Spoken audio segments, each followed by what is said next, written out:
So UFC 313 is tonight, and it is finally time to give you guys a complete breakdown of the entire card from the early prelims to the main event. Let's roll right into it. The first fight on the card is the Jordan Santos versus Ozzy Diaz.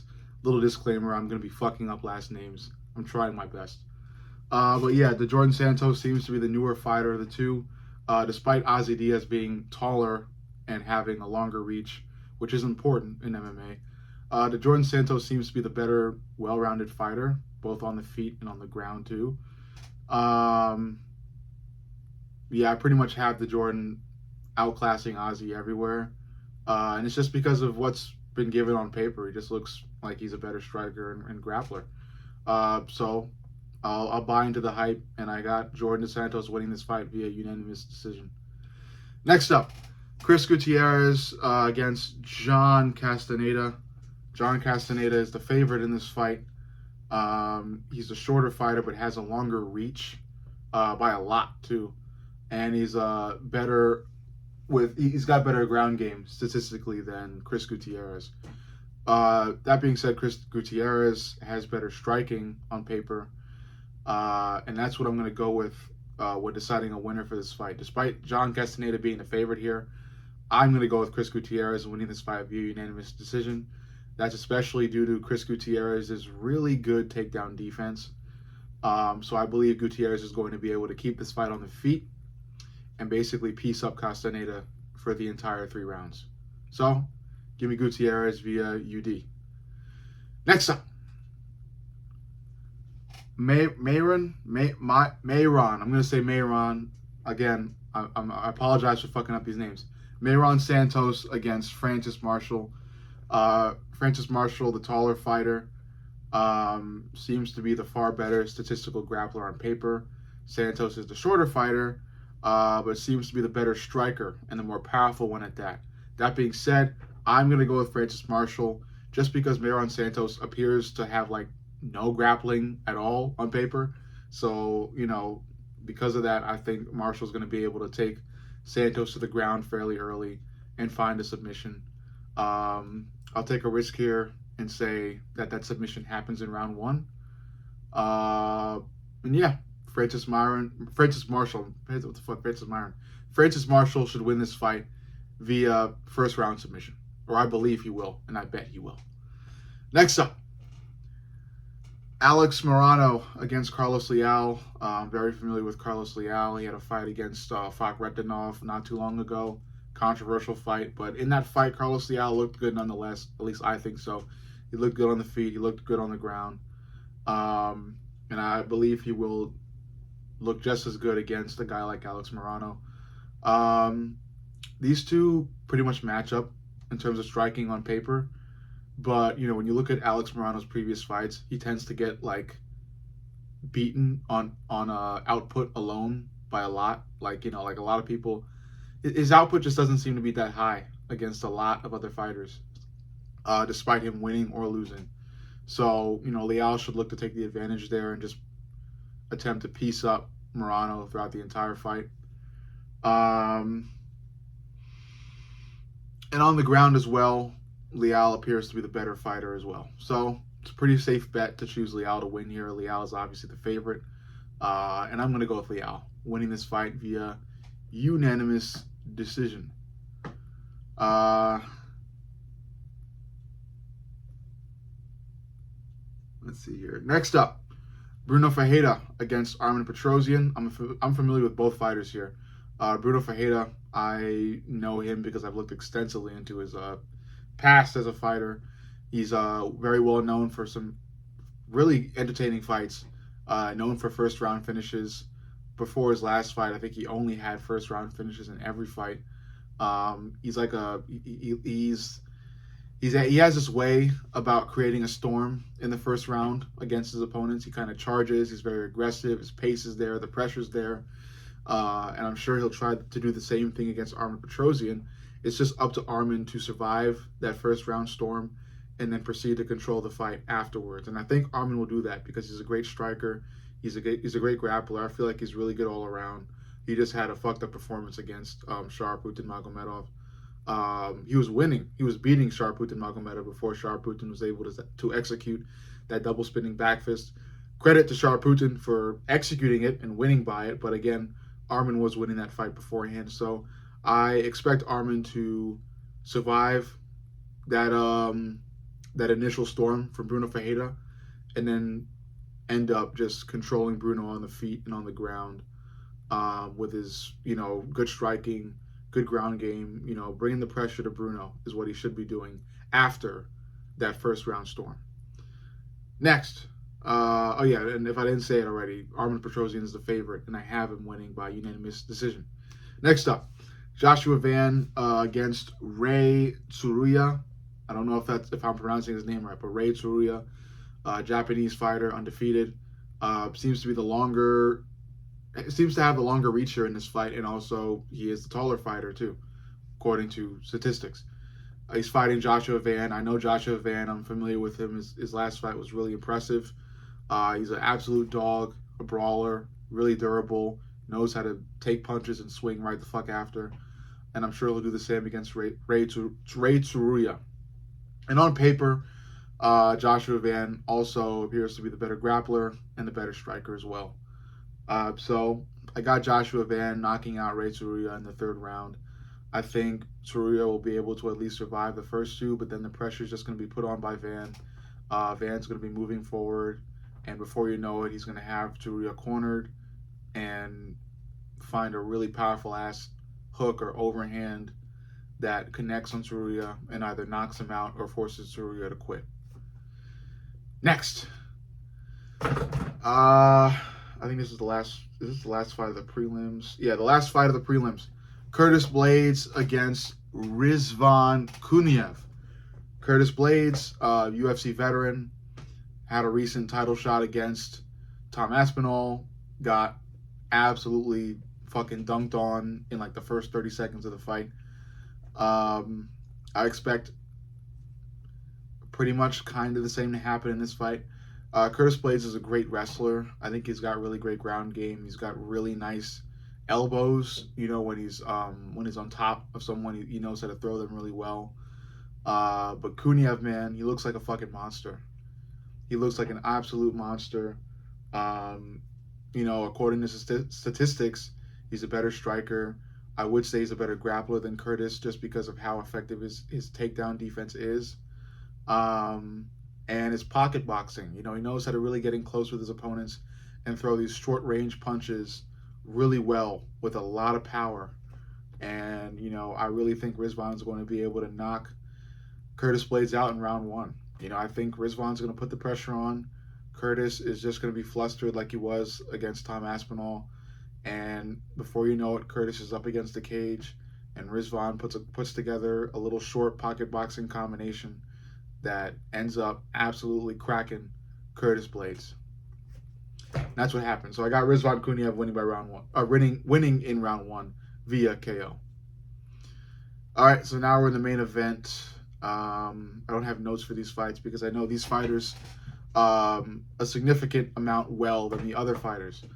First up is Bobby Green versus Mauricio Rufy. Mauricio Rufy he's still got a decent amount of hype with him, and that's because of how he's been compared to Conor recently, Conor McGregor.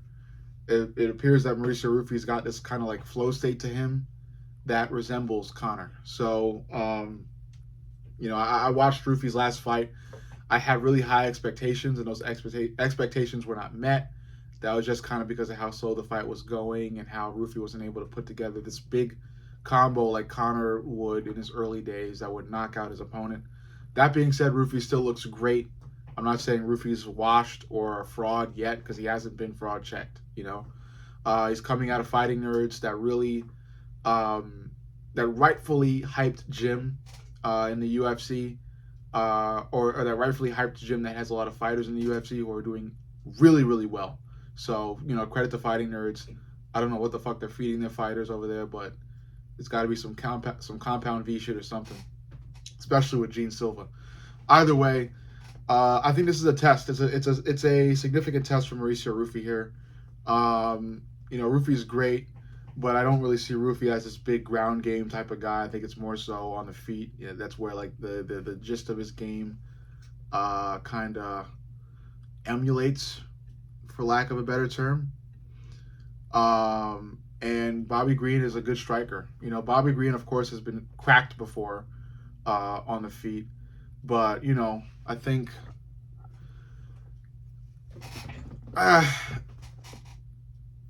I think Bobby would be able to still, you know, give Mauricio Rufy a decent test here. You know, I think this is still a test for Rufy to see just how good his striking is on the feet. You know, I think, and I think, like, you know, Rufy's going to be able to pass this test because Rufy's striking looks great. He does look like Connor at certain points, and I think he'll be able to put together some combination or some really well set up shot, whether it's a kick or a punch, that lands real clean and knocks Bobby Green out. And the world will be put on notice in terms of just how great Mauricio Rufy is going to be. He has a lot of potential. The flow state, the whole flow state thing is there. I like what he's doing. I really do. And again, the whole fighting nerds thing, he's on a roll automatically with that, coming out of that type of gym. But again, Bobby Green is a test. Bobby Green is not some fucking pushover on the feet. He's a great fighter. You know, especially proved that against Jim Miller. And I know Jim Miller's like 1,000 years old, but still Bobby Green went at that fight in a really smart manner. You know, he knew how to adjust his striking to win that fight. So it is possible that Bobby Green has successfully adjusted his striking to win this fight. You know, only time will tell, but again, what I'm mainly saying here is that Bobby Green is not some pushover. I think, you know, he's still got gas in the tank. He's got tread on the tires. He's got skill. He's got experience. He's a veteran. And this is still a test for Mauricio Rufy. It's not some cakewalk. It's not a pushover. It's not a can. But yeah, I'm still going with Mauricio Rufy to knock Bobby Green out in round 2. Next up, women's fight, Amanda Lemos versus Yasmin Lucindo. I'm going to go with Yasmin here because of how aggressive she was in her last fight. I'll go with Yasmin via unanimous decision. Both of these women are Brazilian. Should be some decent jiu-jitsu in there as well. I just have Yasmin probably just winning on the scorecards with significant strikes. I don't think they score power punches, but still power shots maybe. I think Yasmin Lucindo should win off of significant strikes.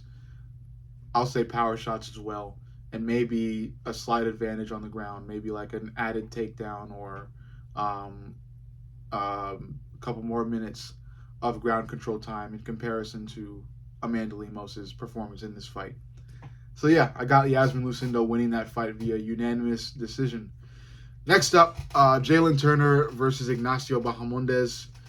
I have Ignacio Bahamondes winning. I'm sure you guys have probably all predicted that I would choose Ignacio just because of what I've been saying about Jalen Turner and how lazy he is, how unfocused he is. All of that is true. Even if Jalen Turner was successfully able to knock Ignacio Bahamondes down, I'm sure Jalen would then turn around and try and talk to Dana without, you know, being fully sure if he finished Ignacio or not, you know, if the ref stepped in or not.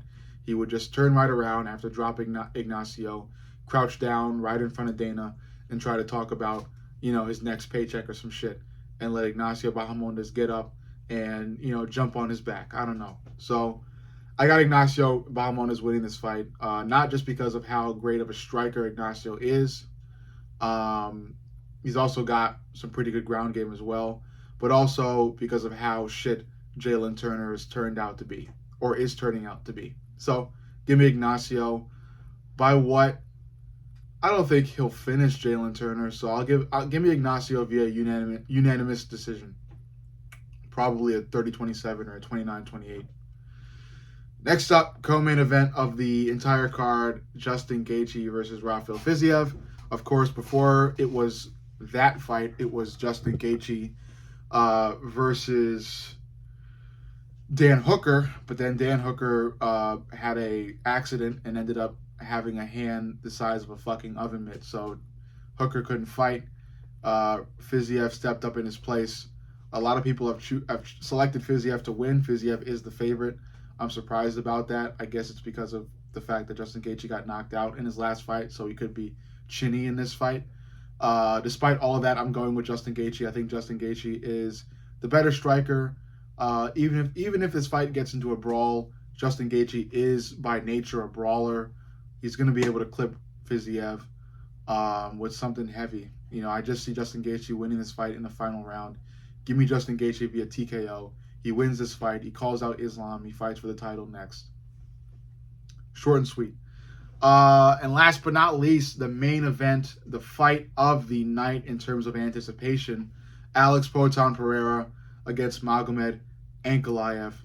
Big fight. I've made, I think, just under 10 videos on it. What can I say that already hasn't been said by me?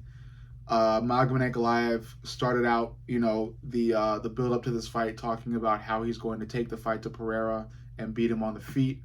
Of course, a lot of people believe that to be highly impossible, including myself, given the fact that Magomed Ankalaev doesn't even do well with leg kicks, and Alex Pereira can easily set up shots with leg kicks. So Magomed Ankalaev is going to get those legs chewed up, and then he's going to get his chin fucking cracked. That being said, recently Magomed Ankalaev kind of alluded to him possibly using some grappling and wrestling in this fight. To which, Alex Pereira then stated that he welcomes it because he's been training grappling and wrestling a lot. And I will attest to that. Every time I see Alex Pereira on my fucking Instagram timeline, it's always him grappling or wrestling Glover. So, yeah. I think Alex has been training a lot with the grappling, but in my opinion, I believe Alex needs a lot more time with that grappling training to be up to par to the standards of an Ankalaev or some other, UFC fighter with grappling as a base of their fighting knowledge. So I think Pereira needs more time to be like fully capable on the ground, but I definitely think Pereira is trained enough to be able to get back up, but if Magomed decides to like fully rely on wrestling, I would say he's got a good shot. He just needs to, be damn sure that he can just hold Pereira on the ground for a full 5 rounds. Like, for Ankalaev to win this fight, I think he's just going to have to pressure fight for 5 full rounds, pressure wrestle, panic wrestle, whatever the fuck you want to call it. He's got to hold on to Pereira for dear life and never let him go. And the main problem with that is the fact that to get to Pereira in terms of, to get close enough to take Pereira down, he's going to have to get through the striking of Pereira, which he's going to have a hell of a time dealing with in the first place. Like I just said, Pereira opens up a lot of shots with leg kicks. Magomed historically does not do well with leg kicks.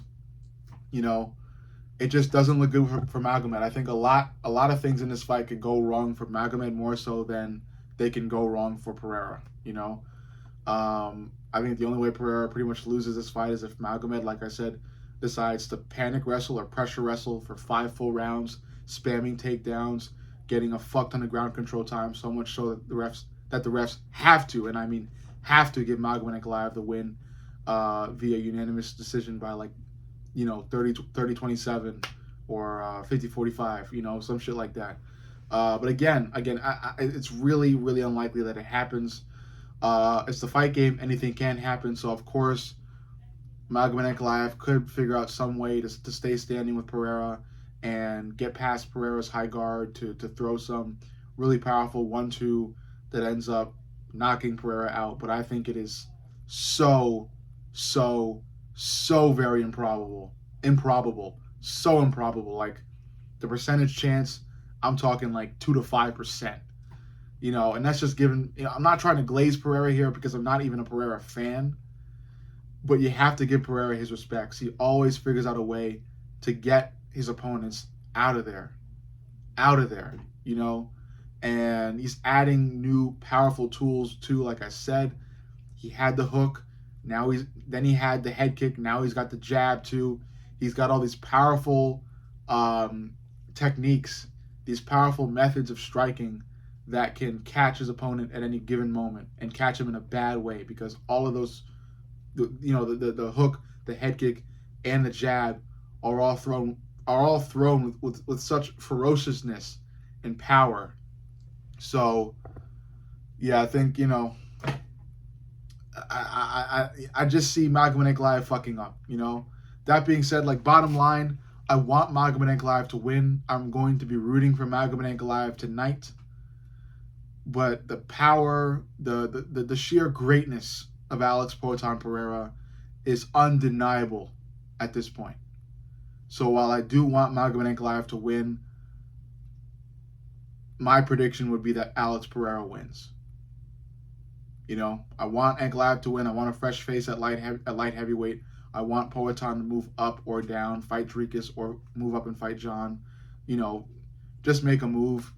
And yeah, I just want to see a bit of a change at that division. And I think big change would come if Magomed Ankalaev was somehow able to defeat Alex Poatan Pereira tonight. And I'm talking about huge change, like an entire great shift in the MMA world once again, just like it shifted when Murad was able to beat Umar, because you know a newly formed crack in the undefeated, unbreakable Dagestani code was created. But that's besides the point. Overall, I have Alex Poatan Pereira knocking Magomed Ankalaev out in round. I want to say round 2. I'm gonna be a little bit adventurous here and say round 2. I think in round 1, Pereira is gonna be able to find shots that do slow Magomed down and get Magomed a little bit worried. And then in round 2, Magomed's gonna try to just either immediately try to panic grapple and panic wrestle, or once again try to step through that guard of Pereira to land a big shot. And Pereira is going to be able to predict it, act on it, and throw something really powerful, whether it's a countermeasure or it's just Pereira being on the offensive. Either way, Pereira finds a way to land something huge, powerful, and precise after Magomed Ankalaev becomes worried about his recent performance in round 1. And that's what I got for you for the entire card. Let me know what you think. Make sure to like, comment, subscribe, and turn them damn notifications on, because YouTube is fucking with my viewership. I love you guys. I will be live tonight starting at 6:30 p.m. Eastern Standard Time for the entire card of UFC 313. I'll be live on my YouTube channel, and I'll also be live on TikTok, but more importantly, I'll be live on here, on this YouTube account. So be sure to tune in, hang out with me, and let's watch some fucking UFC tonight. I love you guys. I'll see you all in the next.